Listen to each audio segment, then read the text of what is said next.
La fête de la présentation de Jésus au Temple est marquée depuis 16 ans de la fête pour la vie consacrée.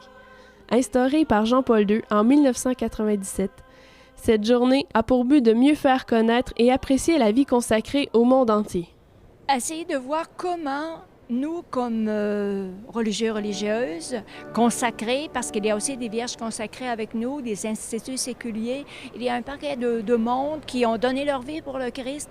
Et nous voulons, nous aussi, au sein du peuple de Dieu, peut-être être des levains dans la pâte et nous embarquer, ne pas rester derrière nos couvents, mais être vraiment parmi le monde, même pour celles qui sont dans les infirmeries, celles qui sont retraitées, elles ont quelque chose à faire qui est très précieux, prier et être convaincues que par la prière, elles sont présentes au monde aujourd'hui.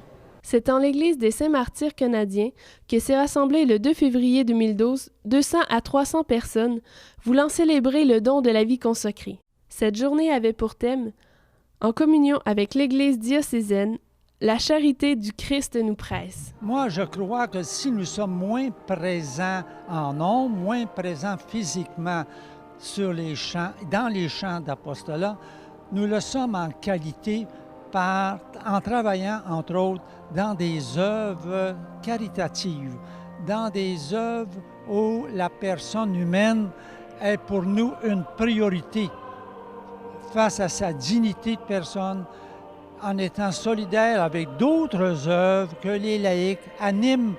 Et nous sommes non plus aux commandes, mais nous sommes des collaborateurs intimes, très grands, de beaucoup d'œuvres dans notre Église.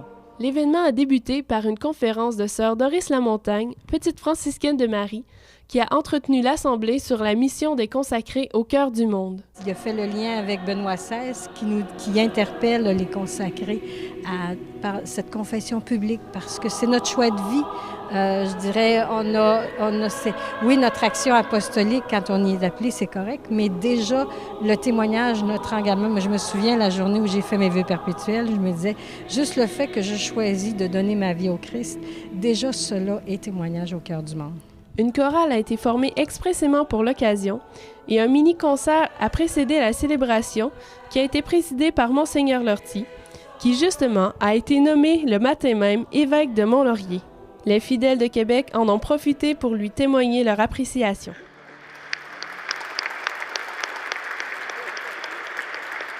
Sœur Doris nous explique les grands points de l'homélie de Monseigneur Lortie. Monseigneur nous a tout de suite recentrés sur le mystère que nous célébrons, que c'est Jésus qui est accueilli au temple et Jésus qui est à la fois fragile et vulnérable parce qu'il est tout petit. C'est lui le sauveur du monde. On n'est pas la source du salut, c'est lui qui est venu pour nous sauver. Donc, comme croyante, c'est d'abord celui-là qu'on confesse. Nous reconnaissons que le Christ est le sauveur du monde et que nous sommes sauvés par lui. Donc, il nous a resitués sur celui que nous annonçons, celui que nous célébrons. Pour Monseigneur Lortie, il est significatif que la fête de la vie consacrée soit la fête de la présentation de Jésus au Temple, car la rencontre de la prophétesse Anne et du vieillard Siméon avec le Christ est un moment de reconnaissance de l'amour de Dieu pour l'humanité. Ils reconnaissent les signes de la présence de Dieu au milieu d'eux. Un signe déconcertant, un petit enfant d'à peine 40 jours.